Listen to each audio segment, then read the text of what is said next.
दोस्तों नमस्कार। आज हम देखेंगे अध्याय 11 से प्रश्न बैंक। जी हाँ, त्रिविमीय ज्यामिति गणित 12th, थ्री डायमेंशनल जियोमेट्री, त्रिविमीय ज्यामिति के प्रश्न बैंक 2022 का फुल सॉल्यूशन। जी हाँ, तो प्रश्न नंबर 5 से देखते हैं। लिखा है, दर्शाइए कि बिंदु, ये जो तीन बिंदु है ये संरेखीय। संरेखीय का मतलब होता है कि ये तीनों बिंदु जो है एक ही लाइन में है या फिर एक ही रेखा पर है। तो ठीक है, तो हम मान लेते हैं, यहाँ से हल चालू करते हैं। माना बिंदु के नाम तो दिए नहीं है, तो बिंदु के नाम मान लेते हैं। तो माना बिंदु ए क्या है, 2 3 4। तथा बी को अपन मान लेते हैं -1, -2 और 1। और सी बिंदु को मान लेते हैं 5 8 और 7। तो हमने इन तीनों बिंदुओं को, मतलब ये जो 1 2 और 3 दिए हैं, इन तीनों को हमने मान लिया। क्या मान लिया? ए बी और सी। तो दिक् अनुपात निकालते हैं, दिक् रेशियो। ठीक है, तो ए बी के दिक् अनुपात, दिक् अनुपात। अब देखिए, ध्यान दीजिएगा थोड़ा सा, दिक् अनुपात कैसे निकालते हैं। ए बी की दिक् अनुपात निकालने के लिए बी में से ए को सब्ट्रैक्ट करते हैं, बी वाले पॉइंट से ए को सब्ट्रैक्ट करते हैं। तो ये हो जाएगा -1 -2 एंड -2 -3 माइनस यानी कि 1 -4।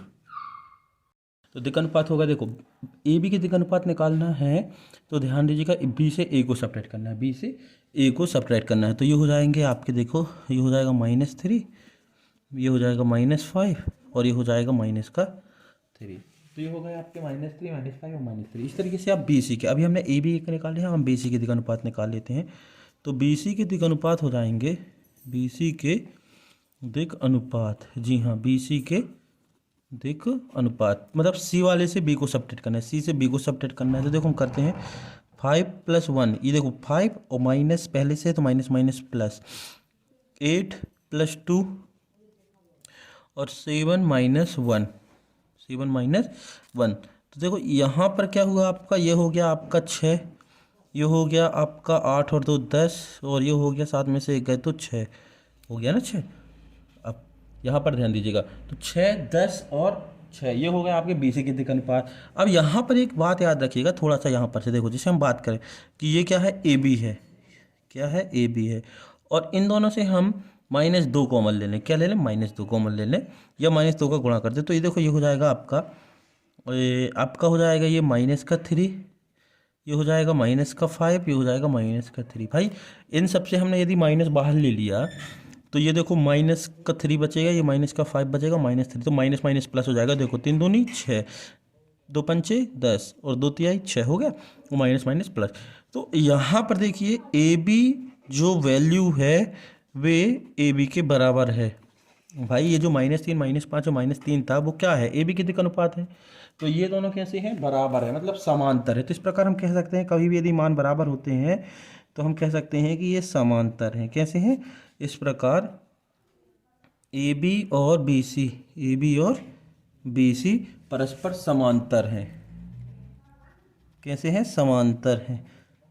इतना तो इसको इसने प्रूव कर दिया। लेकिन एक चीज़ और है कि यहाँ पर देखो बी कॉमन है, बी यहाँ पर भी है और बी यहाँ पर भी है, दोनों में बी है। भाई ए बी और बी सी जब आप निकालेंगे, क्या निकालेंगे? ए बी और बी सी। देखिए ए बी और बी सी निकाल, ए बी और बी सी तो कॉमन है, तो बी उभयनिष्ठ है, बी उभयनिष्ठ है, अतः ए बी सी संरेखीय होंगे। कैसे होंगे? संरेखीय। तो आपको दो चीज़ें प्रूव करनी है कि एक तो एक बिंदु कॉमन होना चाहिए, उभयनिष्ठ होना चाहिए, तथा एक जो है समांतर वाली कंडीशन आपको प्रूव करनी है। तो इस तरीके से हमने इसको प्रूव कर दिया। दोस्तों अगला प्रश्न है, बिंदु 5 2 -4 से होकर जाने वाली तथा सदिश 3i + 2i 3 cap of i + 2 cap of j -8 cap of k के समांतर रेखा का सदिश समीकरण ज्ञात कीजिए। तो ध्यान दीजिएगा, यहाँ पर आपको रेखा का सदिश समीकरण जो है निकालना है। तो सबसे पहले तो आपको दिया है बिंदु, तो यहाँ ए बिंदु दिया है आपको 5 2 और -4। तो इसका सदिश रूप हो जाएगा vector A = 5 cap of i + 2 cap of j -4 cap of k। ये हो गया आपका सदिश रूप किसका? ए का, जो बिंदु दिया था। और बी आपको दिया है, बी वेक्टर आपको दिया है, बिंदु तो दिया नहीं, वेक्टर पूरा सदिश रूप दिया है। क्या दिया है? 3 cap of i + 2 cap of j -8 cap of k। और रेखा का सदिश समीकरण होता है, रेखा का सदिश समीकरण, रेखा का सदिश समीकरण, रेखा का सदिश समीकरण होता है vector R is equal to A plus lambda vector B, vector A plus lambda B, ये होता है सदिश समीकरण का सूत्र। Vector R is equal to vector A plus lambda B. अब देखो मान रख देंगे तो ये हो जाएगा vector R is equal to A की वैल्यू कितनी है, ये हमने जो बनाई थी बिंदु से, तो 5 cap of I plus 2 cap of J minus 4 cap of K plus lambda plus lambda, B की वैल्यू रखना है बस, तो 3 cap of I plus 2 cap of J minus 8 cap of K, ये हो गया आपका रेखा का सदिश समीकरण बस। अब चूंकि देखिए ध्यान दीजिएगा, यहाँ पर आपको सिर्फ सदिश समीकरण ज्ञात करने के लिए बोला था, तो सदिश समीकरण हमने लिख दिया, लेकिन यदि कार्तीय समीकरण आता है तो उसके आगे का सॉल्यूशन जो है इस तरीके से लिख सकते हैं। बाकी आपका उत्तर जो है ना यहीं पर ख़त्म हो गया है, क्या हो गया, यहीं पर ख़त्म हो गया है। लेकिन यदि आता है कि आपको इस बिंदु से होकर जाने वाले या इस सदिश से होकर जाने वाले समांतर रेखा का कार्तीय रूप लिखिए, ये सदिश समीकरण था, कार्तीय समीकरण लिखिए, तो हम मानते हैं कि माना रेखा पर एक बिंदु, माना रेखा पर एक बिंदु P स्थित है, P स्थित है, P स्थित है कि स्थिति सदिश वेक्टर आर है, जिसका स्थिति सदिश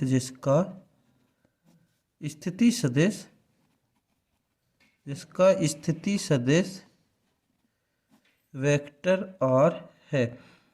कार्तीय रूप निकालना है तो हमने मान लिया कि एक जो रेखा है, मान लो कि ये कोई इस तरीके से रेखा है, इस पर एक बिंदु P यहाँ कहीं पर भी स्थित है और इसके P के भी बिंदु होंगे, ठीक है। तो P का बिंदु जो है XYZ है, क्या है, XYZ।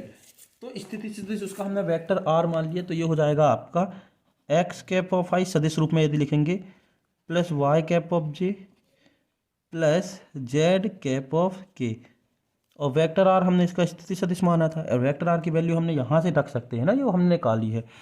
तो ये हो जाएगा x cap of I plus y cap of J plus z cap of के इज इक्वल, वेक्टर आर लिखेंगे तो 5 cap of I plus 2 cap of J minus 4 cap of K plus, ये पूरा लिख देंगे, lambda 3 cap of I plus 2 cap of J minus 8 cap of K. तो हमने ये लिख लिया। हमने क्या माना था कि रेखा पर एक बिंदु P है जिसके बिंदु है XYZ, जिसका स्थिति सदिश वेक्टर आर, तो वेक्टर आर बराबर से x cap of I, y cap of J और z कैप ऑफ के, और इस वेक्टर आर की वैल्यू हमने यहाँ से लिख दी, चाहे तो आप इसको नाम दे सकते हैं समीकरण 1, हमने यहाँ पर से पुट कर दिया। अब हमें कंपेयर करना है, क्या करना है, कंपेयर मतलब तुलना करनी है x वाले टर्म की और y वाले टर्म की। तो हम देखते हैं दोस्तों, हम i वाली टर्म की जब कंपेयर करेंगे, देखो हम यहाँ पर से जगह नहीं थी तो हम आपको एक बार यहाँ स्थिति बता दें। देखिए ये है x के साथ i, और यहाँ i क्या बचेगा, 5i प्लस 3i है ना, यहाँ बचेगा 5i प्लस 3i। तो और ये देखो 3 लैम्डा है, तो हम जैसे इस पूरे के साथ लैम्डा का मल्टीप्लाई करें, इस पूरे के साथ यदि हम लैम्डा का मल्टीप्लाई करें तो क्या होगा, देखो हम यहाँ साइड में बता रहे हैं इस क्वेश्चन के नीचे, ठीक है, थोड़ा समझ जाइएगा। तो देखो ये हो जाएगा आपका, हम सिर्फ इस दोनों को बता, तो ये हो जाएगा 5 प्लस 3 लैम्डा आई, यही हो जाएगा, प्लस भाई ये हो जाएगा 3 लैम्डा आई और ये आई, तो आई दोनों से कॉमन हो गया, तो यह बचा 5 और यहाँ बचा 3 लैम्डा प्लस। इसी तरीके से हम यहाँ यदि ये चीज़ करते हैं तो ये हो जाएगा आपका 2 प्लस 2 लैम्डा जे, ठीक है। अब यहाँ जब हम करेंगे तो माइनस कॉमन आ जाएगा, क्या आ जाएगा, माइनस कॉमन, तो ये हो जाएगा 4 प्लस 8 लैम्डा इंटू के। तो इस तरीके से हम इसको सॉल्व, दोस्तों हम देखो यहाँ पर से चाहे तो आप डिटेल लिख दे रहे हैं, जैसा था वैसे ही लिख दे रहे हैं, कोई दिक्कत नहीं है उसमें। तो ये हो जाएगा, देखो x कैप ऑफ आई तो था ही था, प्लस y कैप ऑफ जे भी था, plus z cap of K. अब राइट हैंड की बात करते हैं, तो राइट हैंड में देखिए क्या क्या था, राइट हैंड में था आपका 5 प्लस 3 लैम्डा, लैम्डा का मल्टीप्लाई करके आई बाहर, प्लस यहाँ था आपका 2 प्लस 2 लैम्डा और ये जे बाहर, यहाँ था आपका -4 -8 लैम्डा कैप ऑफ के। अब कंपेयर कर लो, तो तुलना करने पर, क्या करने को, तुलना करने पर, जैसे हम तुलना करते हैं तो देखो अलग अलग चीज़ें आ जाएंगी। हम बिल्कुल सेपरेट यहाँ से करेंगे, तो तुलना करने पर, तुलना करने पर, कंपेयर करने पर, तो किसका कंपेयर करना है, एक्स के साथ क्या है, आई के साथ क्या है, जे के साथ क्या है और के साथ। तो देखो यहाँ पर आई के साथ एक्स है और यहाँ आई के साथ ये है, तो ये हो जाएगा x is equal to 5+3 lambda. भाई देखो यहाँ आई के साथ 5+3 लेमडा है और यहाँ आई के साथ एक्स है, तो ये हो गया एक्स बराबर से 5+3 लेमडा। तो ये हो जाएगा आपका एक्स माइनस फाइव अपॉन 3। भाई एक लेमडा की वैल्यू ये आ गई। इसी तरीके से दूसरे की बात करें तो ये हो जाएगा आपका y बराबर 2+2 लेमडा। तो ये हो जाएगा y माइनस 2 अपॉन 2।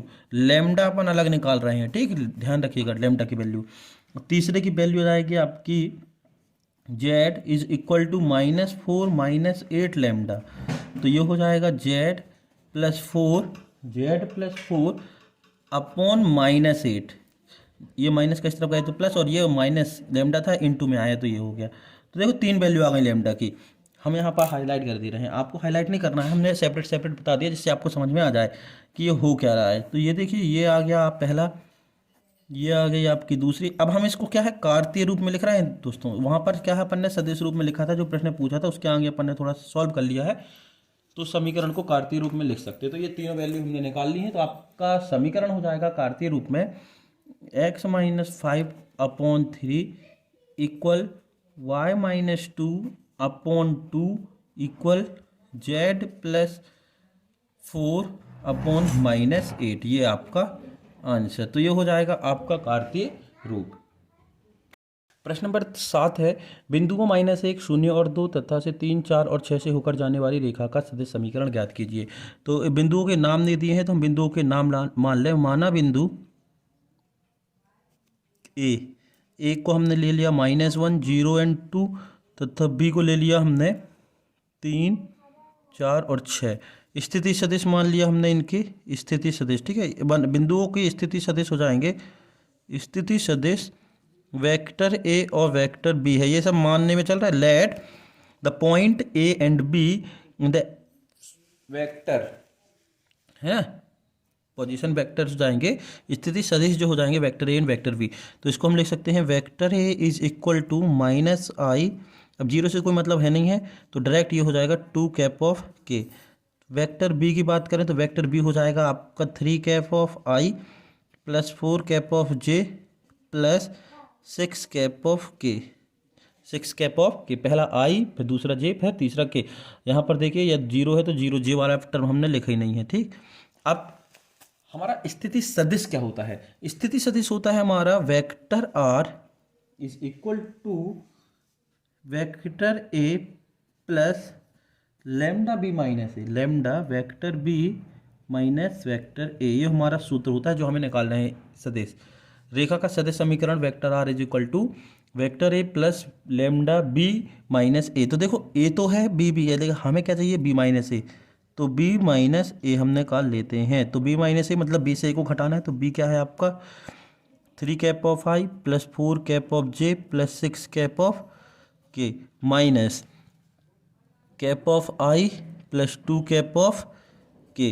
तो ब्रैकेट ओपन करते हैं तो ये हो जाएगा 3 cap of I plus 4 cap of J plus 6 cap of K minus cap of आई और ये -2 कैप ऑफ के। ब्रैकेट ओपन होगा तो ये जो है साइन चेंज हो जाएंगे। तो 3 कैप ऑफ आई से एक गया तो ये हो गया आपका 2 कैप ऑफ आई, 4 जे तो 4 जे ही रहेगा तो ये हो गया 4 कैप ऑफ जे, और 6 में से 2 गया तो बचा प्लस का 4 कैप ऑफ के। ये आ गया आपका बी माइनस ए। तो इसमें हमें रखना है क्योंकि हमारा जो सदिश समीकरण होता है रेखा का वो ये होता है, ठीक। तो यहाँ पर हम वैल्यू पुट कर देंगे तो ये हो जाएगा vector R is equal to A plus vector A मतलब minus cap of I plus 2 cap of K plus lambda और B minus A, vector B minus A. तो वेक्टर बी माइनस ए की वैल्यू आ गई आपकी 2 cap of I plus 4 cap of J plus 4 cap of K. ये आपका answer, यही आपको निकालना था।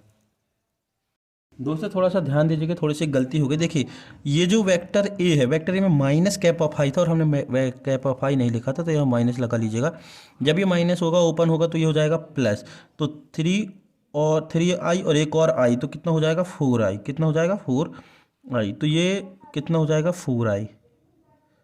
ये जो है ये हो जाएगा आपका 2i ना होकर 4i।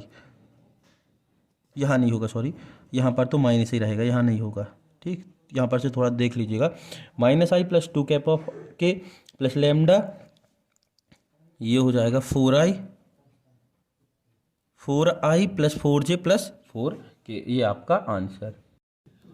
दोस्तों प्रश्न 8 में दो रेखा के सदिश समीकरण दिए हैं, तो इनके बीच का आपको कोण निकालना है। जी हाँ, थीटा फाइंड करना है। तो देखिए सबसे पहले तो अब आप ये जान लीजिए कि इनमें से किसकी जरूरत पड़ेगी। यदि दो रेखीय समीकरण या दो रेखा के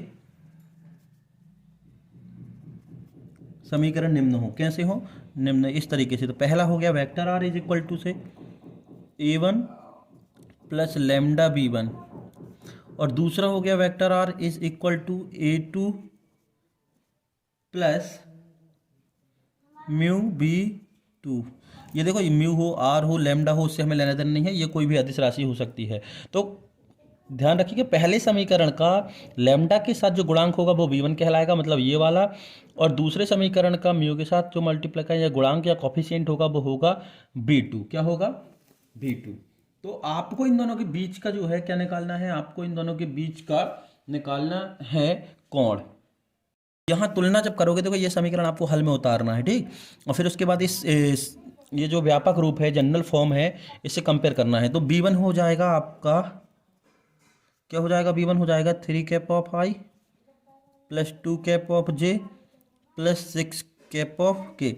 भाई यही होगा b1, और ये हो जाएगा b2। तो ये हो जाएगा b2 हो जाएगा cap of I plus 2 cap of J plus 2 cap of K. अब सूत्र होता है cos theta is equal to mod, मतलब से b1 vector b1 into vector b2 upon mod b1 into mod b2। और देखो ये जो मॉड लगा है इसका मतलब ये है कि जो भी वैल्यू आएगी वो हमेशा पॉजिटिव रहेगी, चाहे वो नेगेटिव में ही क्यों ना आए। तो अब हम वैल्यू रखते हैं, तो ये हो जाएगा cos theta is equal to b1 की वैल्यू कितनी है आपकी ये, तो ये हो जाएगी आपकी 3 cap of I plus 2 cap of J plus 6 cap of के। b2 की वैल्यू हो जाएगी cap of I plus 2 cap of J plus 2 cap of के अपॉन मॉड का मतलब क्या होता है, मॉड है तो एक बार इसको इस तरीके से लिख लीजिए, 3 cap of I plus 2 cap of J plus 6 cap of के। b2 में भी मॉड है तो ये हो जाएगा cap of I plus 2 cap of J plus 2 cap of के। हमने इसके पहले वाले चैप्टर में, जी हाँ, सदिश बीजगणित में पढ़ा है कि मॉड का मतलब क्या होता है, तो वो आप वीडियो में जाकर देख लीजिएगा। हम यहाँ पर बता दें कि इन दोनों का सदिश गुणन करेंगे तो गुणा करने पर आपका हो जाएगा 3 के साथ, मतलब आई वाले का आई के साथ, जे वाले का जे के साथ, के वाले का के साथ आपको मल्टीप्लाई करना है। तो ये 3 बन जाए 3, मतलब से 3 × 1 प्लस 2 × 2 प्लस 6 × 2 अपॉन, अब ये जो मॉड निकालते हैं इसको एप्टीट्यूड या परिमाण बोलते हैं, तो ये आपको इस तरीके से निकालना है गुणांक का स्क्वायर। तो ये हो जाएगा आपका 3 का स्क्वायर प्लस 2 का स्क्वायर प्लस 6 का स्क्वायर। इसी तरीके से आप इसका भी निकाल, देखिए 3 2 6 अगर माइनस होता तो उसका भी स्क्वायर, तो ये हो जाएगा, देखो आई के साथ कुछ नहीं है, मतलब 1 का स्क्वायर 2 का स्क्वायर और 2 का स्क्वायर इक्वल टू 3 बन जा 3 बन जा 3, मतलब 3 एकम 3 और ये 2 दूनी 4, 2 2 जा 4 प्लस 6 2 जा 12, 6 दूनी 12 अपॉन अंडर रूट ऑफ, ये 3 का स्क्वायर हो गया 9, 2 का स्क्वायर 4, 6 का स्क्वायर 36 अंडर रूट 1 का स्क्वायर 1, 2 का स्क्वायर 4 और 2 का स्क्वायर 4। क्लियर है दोस्तों। अब देखिए यहाँ पर से थोड़ा सा गौर करिएगा। अब देखो 12 4 16 और 16 और 3 19, कितना हो गया 19। भाई 12 4 16, 16 3 19, और ये देखो 36 4 40 9 49, 49 बाहर निकल गया 7 से, और अंदर ये बचा 4 4 8 और 9। देखिए यहाँ पर से कर्णी 9 जो दिख रहा है, ये कर्णी 9 भी बाहर निकल जाएगा। तो वो कर्णी 9 किससे बाहर निकल जाएगा? वो कर्णी 9 जो है बाहर निकल जाएगा 3 से। तो ये हो जाएगा 19, कितना हो जाएगा 19, और ये 7 और 3 से बाहर निकलेगा तो 7 या 21, 19/21। तो अब ये तो हमारा कोण है नहीं है, क्योंकि कॉस थीटा बराबर हम लिख के कर रहे थे। तो हम यहाँ पर एक लाइन बस बची है तो हम यहीं कर दे रहे हैं। तो ये हो जाएगा थीटा बराबर, ये कॉस नीचे जाके ऊपर जाएगा तो ये हो जाएगा कॉस इनवर्स 19/21। ये हो गया आपका आंसर। बस यही आपको करना था। दोस्तों ध्यान दीजिएगा यहाँ पर से थोड़ा सा, प्रश्न नंबर 8 का दूसरा क्वेश्चन जो है वो है, दो रेखाओं के बीच का आपको जो है कोण निकालना है। वहाँ पर सदिश रूप में दिया था, यहाँ कार्तीय रूप में दिया है। किस रूप में दिया है? कार्तीय रूप में। तो कार्तीय रूप में रेखा का समीकरण होता क्या है हम बता दें, ये आप लिख लीजिएगा हल से, ठीक है। तो कार्तीय रूप में सदिश रेखा का समीकरण होता है x minus x1 upon a1 is equal to x minus x1 upon a1 y minus y1 upon b1 and z minus z1 upon c1। ये पहला समीकरण रेखा का, ठीक है। तो और दूसरा समीकरण यदि हम लिखेंगे तो x minus x2 upon a2, y minus y2 upon b2 and z minus z2 upon c2। ये हो गया आपके कार्तीय रूप के समीकरण। क्योंकि अब हम जब थीटा निकालना चाहेंगे तो हमें ज़रूरत पड़ेगी। तो यहाँ पर देखिए, जब हम इसकी इससे कंपेयर करेंगे, है ना, जब हम इस समीकरण को इस समीकरण से तुलना करेंगे, ये रेखा के समीकरण है दोस्तों, इस चीज़ का ध्यान रखिएगा। ये कार्तीय रूप में था और उसके पहले वाले प्रश्न में सदिश रूप में था। तो कार्तीय रूप में देखिए तो जो हम कंपेयर करेंगे तो देखो a1 इज इक्वल टू हो जाएगा 2, b1 इज इक्वल टू हो जाएगा 2, c1 इज इक्वल टू हो जाएगा 1, फिर a2 इज इक्वल टू हो जाएगा 4, b2 इज इक्वल टू हो जाएगा 1 और c2 इज इक्वल टू हो जाएगा 8। तो कॉस थीटा बराबर होता है, कोण निकालने, तो कॉस थीटा होता है a1 a2 plus b1 b2 plus c1 c2 mod के अंदर upon under root of a1 square plus b1 square plus c1 square into a2 square plus b2 square plus c2 square. अब value आप रख दीजिए जो हमने अभी निकाली थी, a1 a2 मतलब से 2 into 4 plus 2 into 1 plus 1 into 8 upon under root of a1 b1 और c1 का होल स्क्वायर, मतलब से 2 2 और 1, तो 2 का स्क्वायर प्लस 2 का स्क्वायर प्लस 1 का स्क्वायर इंटू 4 का स्क्वायर प्लस 1 का स्क्वायर प्लस 8 का स्क्वायर, ठीक है ना। अब देखिए is equal to under root of 4 2 ज़ा 8, 2 1 ज़ा 2 और 8 1 ज़ा 8 अपॉन अंडर रूट 2 का स्क्वायर 4, 2 का स्क्वायर 4, 1 का स्क्वायर 1, अंडर रूट 4 का स्क्वायर 16, 1 का स्क्वायर 1 और 8 का स्क्वायर 64। 8 का स्क्वायर कितना हो गया? 64। तो 8 2 10 और 8 18 अपॉन 4 4 8 और 1 9, 9 निकल गया आपका 3 से। अब देखो यहाँ पर से इनको जोड़ो, इनको जोड़ेंगे आप, 16 1 और 64 तो कितना होता है 81। कितना हो जाएगा 81? देखो 5 4 और 1 5, 5 और 6 11 की 1, ठीक है, 6 और 1 7 और 1 8, तो ये हो गया 81। अब आप इसको बाहर निकाल दोस्तों, यहाँ पर से 81 हो गया, 4 4 8 और 1 9, 9 जो है निकल गया 3 से और इसको जोड़ा तो 81 आ गया। तो ये हो गया आपका 18, 3 गुणे 81 किससे बाहर आ जाएगा? 9 से। तो ये भी कट जाएगा शायद, जहाँ तक 9 एकम 9, 9 दूनी 18, तो बचा 2/3। कितना हो गया? 2/3, यानी कि 2/3। अब आपको थीटा चाहिए, तो ये कॉस थीटा अपन क्या है यहाँ लेफ्ट हैंड में लेकर चल रहे थे, तो थीटा बराबर हो जाएगा कॉस इनवर्स 2/3। ये आपका आंसर। इस चीज़ का विशेष ध्यान रखें दोस्तों, ये कार्तीय रूप था और जिसके पहले जो था वो सदिश रूप था। दोस्तों ध्यान दीजिएगा, प्रश्न नंबर 9 है, दो रेखाओं के बीच की न्यूनतम दूरी ज्ञात करनी तो सूत्र सदिश रूप में लिखिए। आपको सिर्फ सूत्र लिखना है। क्या लिखना है? सूत्र लिखना है, बाकी इसमें आपको कुछ नहीं करना है। तो सूत्र, बीच की दूरी d बराबर हो जाएगा मॉड b1 क्रॉस b2। इस क्रॉस का मतलब ध्यान रखिएगा, ये अदिश गुणन है। क्या है? अदिश गुणन है, क्या है, अदिश गुणन है। इस चीज़ का ध्यान रखिएगा दोस्तों, ये B1 क्रॉस B2 जो है अदिश गुणन है इनटू, अब इनटू करना है आपको A2 माइनस A1 का, वेक्टर A2 माइनस A1 का। ये तो आपको समीकरण में मिल जाएगा कि B1 B2 और A1 A2 क्या होते हैं, तो सूत्र बस लिखना था। तो A2 minus A1 upon mod B1 cross B2, मतलब इन दोनों का गुणा करके आपको एप्टीट्यूड में परिमाण निकालना है। परिमाण कैसे निकालते हैं, इस तरीके से, यही निकालते हैं ना परिमाण, अपन ऐसे ही परिमाण निकालते हैं। तो पहले आप B1 के साथ B2 का गुणा करेंगे, फिर उसका परिमाण निकालेंगे। यही है आपके दो रेखाओं के बीच की न्यूनतम दूरी ज्ञात करने का सूत्र। प्रश्न नंबर 10 है, उस समतल का समीकरण ज्ञात कीजिए जो मूल बिंदु से 7 मात्रक दूरी पर और सदिश पर अभिलंब है। तो हम मानते हैं, बहुत ही इजी क्वेश्चन है दोस्तों। माना दूरी D, माना दूरी D तथा अभिलंब, और अभिलंब n है, वेक्टर n है, अभिलंब वेक्टर n है। तो अब देखो आपको दिया है, क्या क्या दिया है आपको, दूरी दी है, कितनी दी है, दूरी दी है आपको 7, ठीक है, और अभिलंब दिया है vector n is equal to 3 cap of I plus 5 cap of J minus 6 cap of K। ये अभिलंब दिया है 3 cap of I plus 5 cap of J minus 6 cap of K। तो उस अभिलंब पर समीकरण, अभिलंब रूप में समतल का समीकरण क्या होता है वो ध्यान दीजिएगा।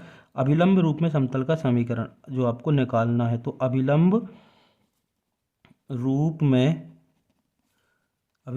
में समतल का समीकरण, अभिलंब रूप में समतल का समीकरण, तो अभिलंब रूप में समतल का समीकरण होता है vector R into cap of n, vector R into cap of n equal to D। ये होता है अभिलंब रूप में समतल का समीकरण। तो दोस्तों ध्यान दीजिएगा, आपके पास रखने के लिए D तो है लेकिन कैप ऑफ n नहीं है, तो कैप ऑफ n कैसे निकलेगा वो हम निकालते हैं। Cap of n is equal to होता है, cap of n is equal to होता है vector n upon mod n, vector n upon mod n। तो अब यह निकालते हैं, तो cap of n is equal to vector n की वैल्यू क्या है, जो आपने सदिश लिखा था, जो क्वेश्चन में दिया था, 3 cap of I plus 5 cap of J minus 6 cap of K upon, अब ये मॉड में लिखा है, मतलब से आपको इसका एप्टीट्यूड या परिमाण निकालना है। तो हम निकाल देते हैं, 3 का स्क्वायर प्लस 5 का स्क्वायर प्लस माइनस 6 का स्क्वायर माइनस 6 का स्क्वायर। तो cap of n is equal to से 3 cap of I plus 5 cap of J minus 6 cap of K upon under root of 3 का स्क्वायर 9, 5 का स्क्वायर 25 और 6 का square 36। तो cap of n is equal to, ये तो हो गया आपका 3 cap of I plus 5 cap of J minus 6 cap of K upon, इनको जोड़ो तो 9 और 4, 9 5 14, 14 और 6 20 की शून्य, हाँ इसके लाई 2, 3 2 5, 5 और 2 7। तो ये हो गया करणी 70। अब करणी 70 जो है पूर्ण वर्गमूल संख्या तो है नहीं है, तो ये करणी 70 ही रहेगा, ये किसी भी संख्या से बाहर नहीं निकलेगा। तो आपका आंसर हो जाएगा सदिश रूप में समतल का समीकरण, समतल का समीकरण, समतल का समीकरण, समतल का समीकरण। यहाँ देखिए समतल का समीकरण हमें लिखता है वेक्टर R इंटू से कैप ऑफ n, तो वेक्टर R, तो वेक्टर R रहेगा वेक्टर R, और कैप ऑफ n की वैल्यू हमने निकाली है 3 cap of I plus 5 cap of J minus 6 cap of K upon करनी 70, और D की वैल्यू है 7। तो ये आपका आंसर। प्रश्न 11 है, उस समतल का समीकरण ज्ञात कीजिए जो x, y और z अक्षों पर क्रमशः 2, 3 और 4 अंतःखंड काटता है। तो यहाँ पर से दोस्तों ध्यान दीजिएगा कि x, y और z अक्षों पर क्रमशः 2, 3 और 4 अंतःखंड काटता है, तो समतल का समीकरण ज्ञात कीजिए। तो माना समतल का समीकरण, माना समतल का समीकरण x upon a is equal to y upon b Z upon C, ये प्लस है दोस्तों सभी जगह, ठीक है, ये दो प्लस है थोड़ा सा, x upon E plus y upon B plus z upon C is equal to 1 है। तो यहाँ वैल्यू आपको दी है, ये अंतःखंड है, तो a इज इक्वल टू आपको दिया है 2, b इज इक्वल टू आपको दिया है 3 और c इज इक्वल टू आपको दिया है 4। तो वैल्यू पुट करते हैं तो ये हो जाएगा x/2 plus y/3 plus z/4 is equal to 1। तो ये हो गया समतल का समीकरण। आप इसको और सॉल्व करेंगे तो देखो एलसीएम आपका आ जाएगा 12, 2 से डिवाइड करेंगे तो 6 बार जाएगा, ऊपर मल्टीप्लिकेशन करेंगे तो 6x, यानी कि एडिशन ऑफ रैशनल नंबर, परिमेय संख्याओं का जोड़ना। 3 से डिवाइड करेंगे 4 बार गया, ऊपर गुणा किया हो गया 4y, 4 से डिवाइड गया 3 बार गया और 3 से ऊपर गुणा किया तो 3z इज इक्वल टू 1। तो ये हो गया आपका 6x plus 4y plus 3z is equal to 12, है ना। ये जो है त्रियक हमने गुणा कर दिया है, तो ये हो गया आपका 12। तो 6x plus 4y plus 3z is equal to 12, यही आपका आंसर, यही आपका समतल का समीकरण। बहुत सी जगह आपको ध्यान दीजिएगा, यहाँ पर ही सॉल्व करके खत्म कर देता है, ये भी समतल का समीकरण सही है, ये भी किसी प्रकार से कोई गलत नहीं है। प्रश्न नंबर 12 में आपको दिया है दोस्तों, दो समतलों के बीच का जो है आपको कोण निकालना है। समतलों के बीच का कोण निकालना है, तो दिए गए समतल हैं,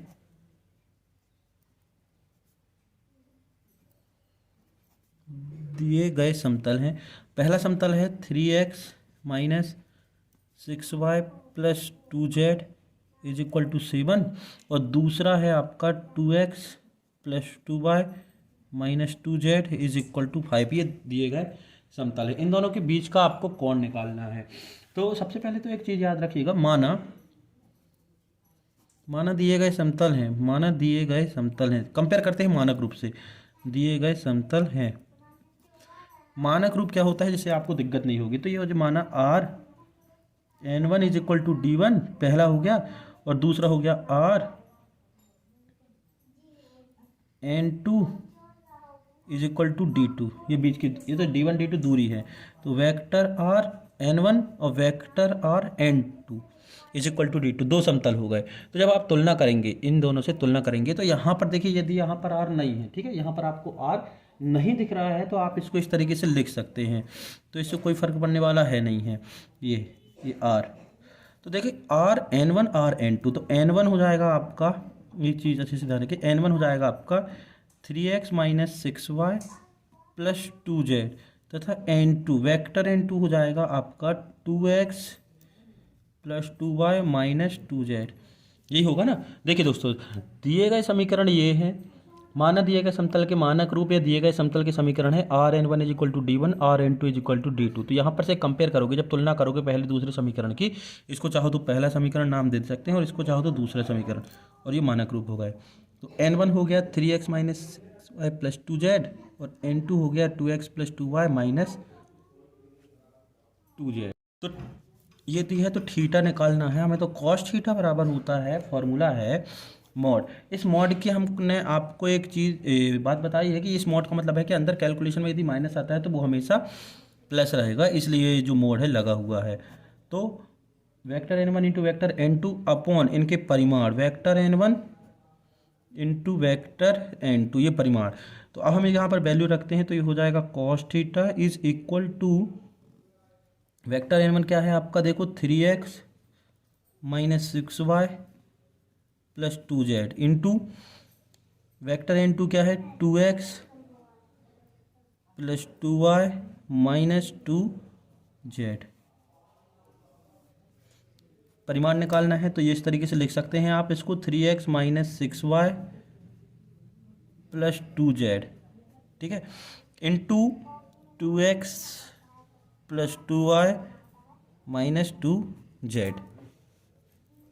तो ध्यान दीजिएगा यहाँ पर से थोड़ा सा, आप देखो x के साथ x का मल्टीप्लाई करते हैं तो 3 2 जा 6 हो गया, और ये देखिए प्लस माइनस का 6 2 जा 12 हो गया, और ये प्लस माइनस का 4 हो गया। मल्टीप्लिकेशन आप कर लीजिएगा, ये हो जाएगा अंडर रूट ऑफ 3 का स्क्वायर प्लस माइनस 6 का स्क्वायर प्लस 2 का स्क्वायर। आप चाहो तो ये ना भी लिखना चाहे रूट में तो नहीं लिखना, वैसे स्टेप बाय स्टेप करना है तो अच्छा रहेगा। ये हो जाएगा आपका 2 का स्क्वायर, ये भी 2 का स्क्वायर, और ये माइनस 2 का स्क्वायर, ये थोड़ा बाहर निकल गया हमारा। अब इसको कैलकुलेट करेंगे तो 12 और 4 16, और 16 में से 6 गए तो बचा माइनस का 10, कितना बचा माइनस का 10, है ना।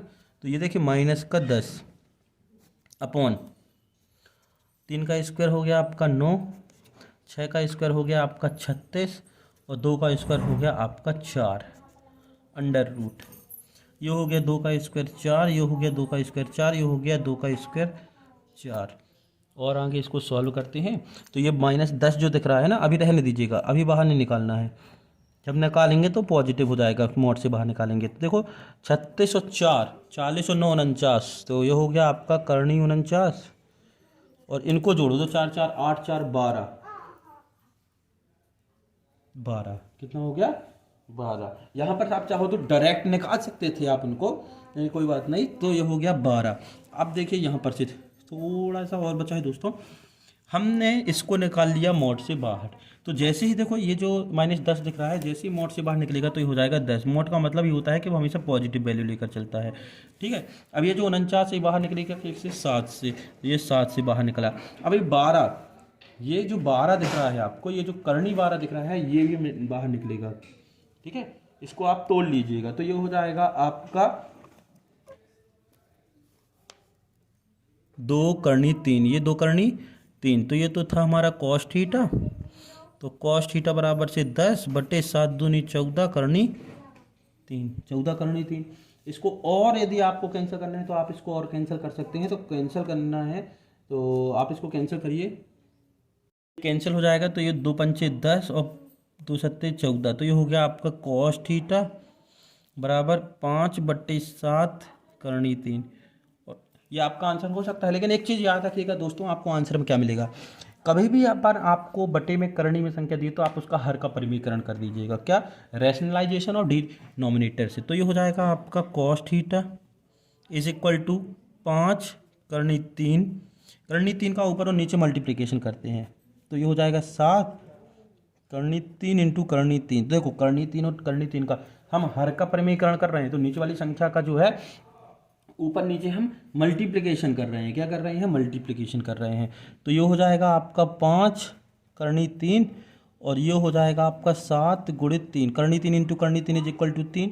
तो ये हो गया 5 करनी 3 बटे 7 या 21, तो 5 करनी 3 बटे 21। तो आपका थीटा हो जाएगा, ये जो कॉस दिख रहा है तो ये उठ के सामने आ जाएगा, तो ये हो जाएगा कॉस इनवर्स 5 करनी 3 बटे 21। ये आपका आंसर, यहाँ कुछ नहीं है, सिर्फ हर का परिमीकरण हुआ है, ठीक है। रेखा और समतल के बीच का आपको कोण ज्ञात करना है। तो देखो दिया है, रेखा दी है आपको x+1/2 equal to y/3 is equal to z-3/6 तथा समतल दिया है आपको, रेखा और समतल के बीच का निकालना है। अभी तक हमने 2 रेखा या 2 समतल के बीच का निकाला है। समतल दिया है tan x + 2y - 11z is equal to 3। यहाँ पर ध्यान दीजिएगा, ये जो LMN आपको दे रहे हैं, ठीक है। LMN दिया है, कितना दिया है, LMN। तो L दिया है 2, M दिया है 3 और N दिया है 6। जब आप स्टैंडर्ड फॉर्म या फिर से मानक समीकरण पढ़ेंगे तो वहाँ पर आपको LMN मिलेंगे। तो हमने यहाँ पर से डायरेक्ट LMN लिख लिया है, हमने इसको सदिश समीकरण से जो सामान्य समीकरण है मानक रूप है उससे कंपेयर नहीं किया है। तथा ABC किसके लिए, समतल के लिए। समतल के लिए देखिए A, B और C। तो A हो गया आपका 10, B हो गया आपका 2 और C हो गया आपका -11। तो सूत्र हो जाएगा sine theta is equal to, आपको थीटा निकालना है तो थीटा हो जाएगा sine theta is equal to AL + BM + CN। देखो इसके साथ इसका, इसके साथ इसका और इसके साथ इसका हमने व्यवस्थित लिखा है। तो AL + BM + CN का गुणा करना है और बाकी सबका मान निकाल देना। मान का मतलब होता है मानक रूप, जैसे ये परिमाण निकालते हैं एप्टीट्यूड, इस पूरे का और इस पूरे का। तो ये हो जाएगा L² + M² + N² into A² + B² + C²। यही आपको निकालना था। तो आप गुणा करते हैं तो ये हो जाएगा 2 × 10 + 3 × 2 + 6 × -11 अपॉन, ध्यान रखिएगा दोस्तों, ये जो है ना कि पूरी की पूरी वैल्यू परिमाण में होती है थीटा की, जितनी भी हम निकालते हैं। मॉड लगाना बिल्कुल भी आप ना भूलें, नहीं तो गलत हो जाएगा, क्योंकि माइनस में आएगा तो माइनस में लिखना पड़ जाएगा आपको। तो ये हो जाएगा आपका L का स्क्वायर मतलब से 2 का स्क्वायर, M का स्क्वायर 3 का स्क्वायर n का स्क्वायर 6 का square under root of A square मतलब से 10 का स्क्वायर प्लस 2 का स्क्वायर प्लस माइनस 11 का स्क्वायर। इसको सॉल्व करेंगे तो ये हो जाएगा 10 दूनी 20, 3 दूनी 6 और 6 11 66, तो माइनस का 66 आ गया। कितना आ गया? माइनस का 66। अब इसको जब कैलकुलेट करेंगे और जोड़ेंगे तो ये हो जाएगा आपका 225। कितना हो जाएगा? 225। और इन सबको कैलकुलेट करके जोड़ेंगे तो हो जाएगा 49। अब देखो दोस्तों, यहाँ पर एक चीज़ है, 20 6 से गया 60 बचा, तो यहाँ बचेगा केवल 40। किसका 40? माइनस का 40, क्योंकि बड़ी संख्या में माइनस है। अपॉन 225 15 से बाहर निकल आएगा, और ये जो 49 दिख रहा है ना आपको, ये 7 से बाहर निकल आएगा। तो 15 में 7 का गुणा कर दीजिए, और यदि अभी कटेगा तो काट देना है आपको। किससे कटेगा ये? 5 से। 5 अट्ठे 40 और 5 तिहाई 15, तो ये हो गया आपका 8/21। हमने बाहर निकाल लिया तो ये ऋण में था तो ये प्लस में हो गया। तो आपका थीटा हो जाएगा, ये है साइन थीटा दोस्तों। तो थीटा हो जाएगा साइन इनवर्स 8/21। दोस्तों समतल 2x - 3y + 4z - 6 = 0 की मूल बिंदु से दूरी ज्ञात कीजिए। तो दिया गया समतल है,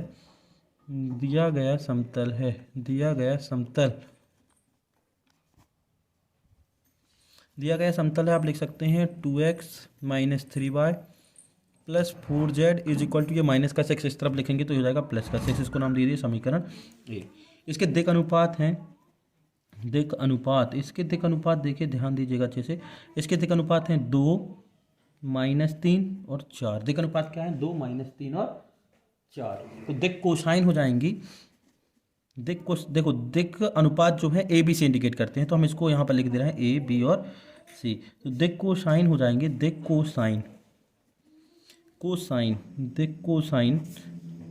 L M N। L = हो जाएगा आपका दिक् कोसाइन A/√A² + B² + C²। तो A की वैल्यू है 2, तो ये हो जाएगा आपका √2 का स्क्वायर प्लस -3 का स्क्वायर प्लस 4 का स्क्वायर। इसको कैलकुलेट करोगे तो ये हो जाएगा 2/, करनी का 29। अब जोड़ लीजिएगा, ठीक है। 2 दूनी 4, 3 तिरका 9, 9 और 4 13 और 4 चौके 16, 16 और 13 आप जोड़ेंगे तो 29 हो जाएगा। LMN तो ये हो जाएगा B/√A² + B² + C²। तो B की वैल्यू आपकी कितनी है? -3, तो ये हो गया -3/, करनी 29, क्योंकि नीचे की वैल्यू तो सेम है तो वही आएगी। LMN तो दिक् कोसाइन तीसरी हो गई, N = C/√A² + B² + C²। तो ये हो जाएगी आपकी 4/, करनी 29। क्या हो गई? 4/, करनी 29। तो ध्यान दीजिएगा, एक चीज़ यहाँ पर से आपकी कॉमन दिख रही है कि समीकरण आपका क्या दिख रहा है। देखो 2x - 3y + 4z = 6। तो आप यहाँ पर देखिए करनी 29 और करनी 29 दिख रहा है। क्या दिख रहा है? करनी 29। तो आप पूरे समतल के समीकरण में करनी 29 से भाग देते हैं। तो समीकरण एक में करनी 29 से भाग देने पर, क्या देने पर? भाग, डिवाइड करने पर। जब हम 1 से भाग देंगे तो ये हो जाएगा 2/, करनी 29 × x - 3/, करनी 29 × y + 4/, करनी 29 × z = 6/, करनी 29। तो ये है बीच की दूरी, तो यही है आपका आंसर। तो आपकी बीच की दूरी हो गई, आपको निकालना क्या था? बिंदु से दूरी निकालनी थी। तो दूरी हो गई आपकी 6/, करनी 29, ये आपका आंसर। तो दोस्तों यदि आप चैनल पर पहली बार हैं तो उसको सब्सक्राइब जरूर करें और ज़्यादा से ज़्यादा शेयर करें। हम आपको कुछ ही दिनों में पूरे के पूरे जो प्रश्न बैंक के चैप्टर हैं सभी आपको कंप्लीट करके दे देंगे।